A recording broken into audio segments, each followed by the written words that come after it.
I turned 21 the morning my life detonated, quiet, sharp, and cleaner than I expected. No balloons, no music, no warmth.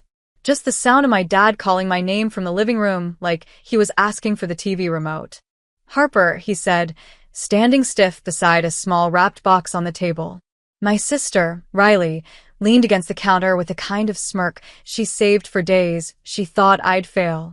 Mom stood near the sink, eyes swollen from trying to keep peace in a house that never wanted it. I didn't even make it 2 steps in before Dad pushed the box toward me. "Open it." His tone was final, rehearsed. I lifted the lid, expecting maybe a key, maybe something symbolic now that I was legally an adult in every way. But inside, a single one-way bus ticket to Denver, leaving in 3 hours. My pulse slammed so hard I felt it in my throat. Dad crossed his arms. "Time for you to figure life out on your own. Good luck out there." Riley let out a loud, delighted laugh. "Yeah, Harper. Enjoy the adventure. Or whatever." Mom reached for my arm, whispering, "Please don't argue. Don't make it worse." I looked at all 3 of them. The dismissive father, the gleeful sister, the mother too scared to fight, and a strange calm washed over me. They thought they were pushing me into the unknown. They had no idea I had already conquered it. I closed the box, hugged Mom tightly, ignoring the burning behind my eyes, and said nothing. Not one word to Dad or Riley. Not a protest. Not a question. Silence hit them harder than shouting ever could. I grabbed my old duffel bag from my room and walked out the door like the weight of the world had just been removed from my shoulders. Because what they didn't know, what they could never guess, was that I wasn't some directionless kid they needed to toughen up. I was already the youngest co-founder of a tech company valued at $40 million. And the bus ticket? It wasn't exile. It was escape. 3 hours later, I sat on that bus with sunlight strobing through the windows, my phone buzzing nonstop with messages from my business partner, Logan Pierce. 23, sharp jawline, sharper mind, the kind of guy who could pitch an idea at midnight and sign a contract by sunrise. "Logan, you good?" "Logan, you left earlier than planned." "Logan, call me when you land. Wait, bus? Why bus?" I smiled at the screen. "Me, long story. But I'm fine. See you soon." But fine wasn't the right word. I was electric. Free. Determined. Everything they tried to hold back was now propelling me forward. Because while my family looked at me and saw a failure, Silicon Valley saw potential. Investors saw results. And Logan? He saw a partner who turned ideas into things people actually needed. We built PulseByte, a private AI security software that had quietly become the backbone of half the startups in Colorado. We were weeks away from a massive federal approval that would push our value even higher. But my family thought I was leaving home with nothing but some clothes and a bus ticket. Good. Let them believe it. Revenge doesn't need yelling. It needs timing. Denver came into view, like a city drawn in neon. The bus hissed to a stop, and Logan was already there waiting beside his silver SUV, sunglasses on, hair pushed back like he walked out of a commercial. He looked at me once, just once, and his brows pulled together. "What happened?" I laughed. "My birthday present was a one-way bus ticket." He blinked. "From your dad?" "Yep." "And you, actually took it?" "I did." I threw my bag into the SUV. Because he thinks he sent me out into the wild to figure myself out. But joke's on him, I already did. Logan grinned slowly. "Harper, you know you're terrifying, right?" "I prefer the term resourceful." He drove us straight to the PulseByte building, a 20-story tower of glass that reflected the city skyline. Every time I saw it, I felt that same strike of pride. My name wasn't on the sign, not yet, but it was in every piece of code, every pitch, every deal we made. As we stepped out of the elevator, the team clapped. I froze. "Happy birthday," someone called out. A cake appeared. Balloons. Music. My throat tightened, not with sadness, but relief. These people weren't family by blood, but they were chosen. Earned. Real. I thanked them, joked, smiled, but inside something darker simmered. Dad thought he had cut me off. Riley thought she had won some twisted competition. But a week from now, everything would change. Because Logan had big news. Board wants to do a public reveal, he said as we walked into the conference room. They want the world to finally know the founders' identities. You and me, both of us. My breath hitched. A reveal. Press. Media. National coverage. My father would see it. My sister would choke on her laughter. They would realize the failure they pushed out built something worth more than they could imagine. Are you ready? Logan asked. I nodded, but my voice came out quiet, controlled. I've been ready for years. That night, alone in my apartment overlooking the city, I replayed the morning over and over. The box. The ticket. The dismissal in his voice. He didn't know it, but he gifted me the perfect origin story. The moment the underdog leaves home and becomes unstoppable. I checked the date. Press reveal in 7 days. 7 days until my family discovers the truth. 7 days until the world hears the name Harper Lane. 7 days until every person who doubted me realizes what they lost. And revenge? It wouldn't be loud or messy. It would be beautiful. A quiet headline. A viral announcement. A single photograph that would travel across every screen in the country. The kid they pushed out became the woman they could never keep down. I closed my laptop, leaned back, and whispered to myself, 1 week. Let's make it unforgettable. The next morning, Denver felt louder, brighter, like the whole city was timing its heartbeat with mine. I barely slept, but exhaustion didn't matter. Momentum did. Pulsabyte's reveal was officially set for the following Friday. A full media rollout. Press photos. Interviews. And the biggest surprise, our valuation update. Logan said the new estimate was climbing past 40 million. 40 million. And my family still thought I was sleeping on a bus bench somewhere. Logan was already in the office when I arrived, leaning over a table of mock-ups for the press release. He looked up, slid one toward me, and said, You like being the storm or the calm before it? I frowned. Meaning? These, he said, tapping the photos. Option A, bold, powerful, CEO energy. Option B, softer, reserved genius energy. You know, the girl who built an empire quietly. Which one gets better attention? I asked. Option A. Every time. I smirked. Then that one. I want power. No more shrinking. His grin stretched wider. That's the Harper I know. We spent the morning preparing, polishing our speeches, reviewing prototypes, checking every detail. But the whole time, the same thought pulsed behind my ribs. They have no idea. At noon, my phone buzzed with a call from Mom. My stomach dropped, not in fear, but in something sharper. I answered. Mom. She exhaled shakily. Harper, where are you?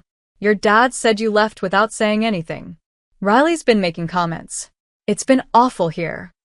I stared out the window at the glowing skyline. I'm okay. Really? You sound different, she whispered. Stronger. I didn't tell her where I was, or what I was building. Not yet. I wanted the reveal to hit clean, unexpected, unavoidable. Just trust me, I said gently. I'm doing something important. Before she could ask more, Logan called my name from across the room. Harper. They confirmed the event venue. Denver Tech Hall. It's official. I squeezed the phone. Mom, I have to go. I'll talk soon, okay? She hesitated. I love you. I love you too. I hung up and walked toward Logan, trying not to let emotion weaken the adrenaline rush humming through me. So, he said, handing me a folder, you want to see something fun? The folder contained early reactions from investors who had heard rumors about our reveal. Words like groundbreaking, revolutionary, industry-shifting leaped off the page. I let out a slow breath. This is real, isn't it? Logan bumped his shoulder lightly into mine. Harper, this has been real for a long time. You just didn't have a stage big enough for people to notice. My thoughts flashed to my father's expression when he shoved that box into my hands. To Riley's laugh. To the silent ache in Mom's eyes. A stage. Yes. I finally had my stage. That evening, Logan and I did a full walkthrough of the tech hall. Rows of seats, giant screens, a polished black stage with our company logo already shining in LED lights. "This is where you stand," he said, guiding me to center stage. "Spotlight hits you from above. Cameras here, here, and here. That screen behind you will display your photo and your title, co-founder and lead systems architect." My chest tightened with a mix of pride and disbelief. Standing there under the lights, I wasn't the girl my father pushed out. I was a woman who built something massive from nothing. "Harper," Logan said quietly, "next Friday, this becomes your world, not theirs." I nodded once. Hard. Determined. Good, he said. Because after the reveal, you won't just be someone they underestimated. You'll be someone impossible to ignore. I stepped off the stage, adrenaline sparking through every nerve. 1 week until the world knew my name. 1 week until my family realized the truth. 1 week until everything changed. The week moved like lightning. Every sunrise meant another wave of interviews to prep for, more tech demonstrations to polish, more investor calls to confirm. My schedule turned into a battlefield of meetings, rehearsals, and strategy sessions. Logan kept pace beside me like it was nothing, but I could feel the pressure crackling in the air. Finally, Thursday night, 24 hours before the reveal. The Pulsebite building stayed lit past midnight, floor after floor glowing like a lighthouse. Inside conference room 9, Logan and I were locked into a final run-through when my phone buzzed again. Riley. Of all people. A text preview flashed on the screen. "Riley, Mom's worried. Dad says you'll probably ask to come home soon." My jaw clenched so hard it ached. Logan noticed. "What did your sister say now?" "Nothing new," I muttered. "Just the usual assumption that I'm helpless." He leaned forward, eyes locked on mine. "Tomorrow that ends. Permanently." I set the phone face down and inhaled slowly. "You're right. After tomorrow, they won't look down on me again." He didn't smile this time. He just nodded, as if he knew the weight that sentence carried. We wrapped the run-through and stepped into the elevator together. The mirrored walls reflected something wild in my eyes.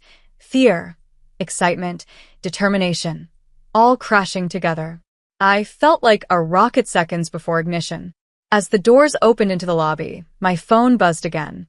This time, Mom. A voicemail. I played it before I could talk myself out of it. Her voice cracked from the first second. "Harper, I don't know what happened, but the house feels different without you.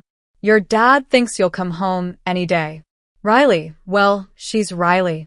I just hope wherever you are, you're safe." My chest tightened.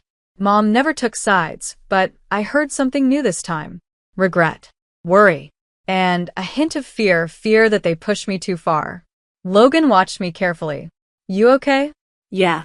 I swallowed the lump in my throat. "They think I'm struggling." He stepped closer. "Tomorrow you show the entire country exactly who you are. That's bigger than anything they ever imagined." He was right. And the thought fueled me like jet fuel. Friday morning exploded with energy. Reporters lined up outside Tech Hall before dawn. News trucks crowded the street. Photographers adjusted tripods.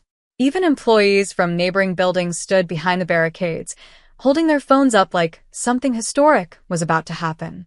Because it was. Inside, the entire Pulsebite team moved with precision, sound checks, lighting cues, video feeds, stage cues. Logan updated our PR team while I reviewed my final notes. 10 minutes before showtime, Logan jogged over with a grin that looked ready to break his face. "Harper. Viral moment incoming." "What?" I blinked. He held up his tablet. A major tech outlet had leaked a teaser. "Breaking, Denver's mystery tech prodigy, to be revealed today." Below it was a blurred silhouette, clearly me. My heart jumped. "We didn't release that." "Exactly," he said. "Someone wants hype. And it's working." The entire press pool doubled in the last hour. I exhaled sharply. Okay. This is happening." A stage coordinator poked her head in. "Logan, Harper. You're on in 5."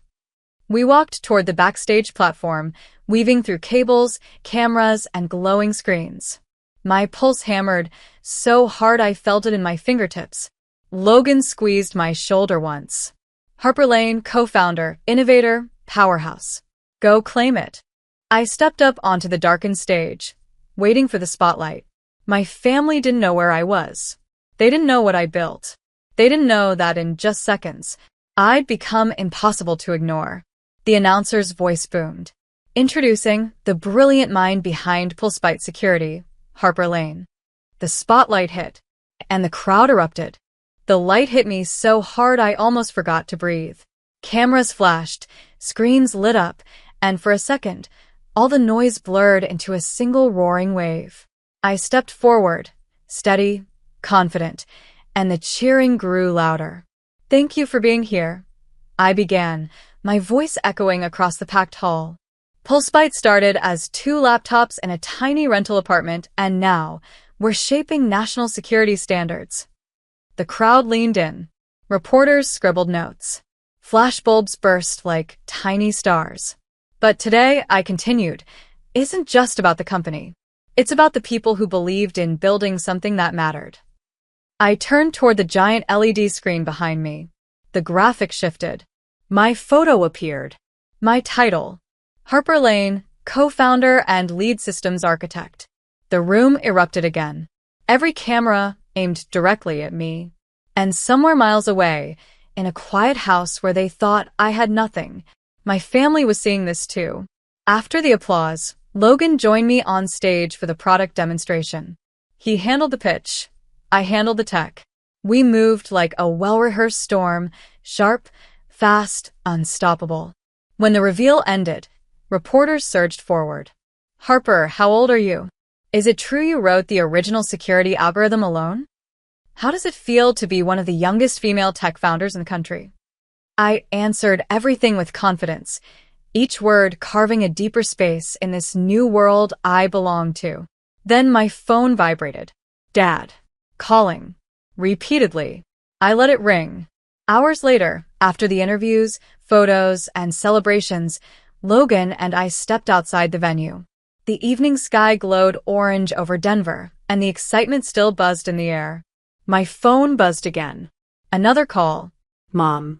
I hesitated, then finally answered. Her voice was shaking. Harper, we just saw the news. I stayed silent. She continued, breath trembling. The whole neighborhood is talking. Your father, he's stunned. Riley hasn't said a word since the announcement. I exhaled slowly. I didn't tell you, because I needed space. I needed to grow without being pushed down. Mom sniffled. I'm so sorry you felt alone. I wasn't alone, I said, glancing at Logan beside me. I had people who believed in me. There was a pause so long I wondered if she'd hung up. Then, softly, can we see you? I didn't say yes. I didn't say no. I'll think about it, I replied. But things are different now, Mom. I'm not coming back to be treated the way I was. I understand, she whispered.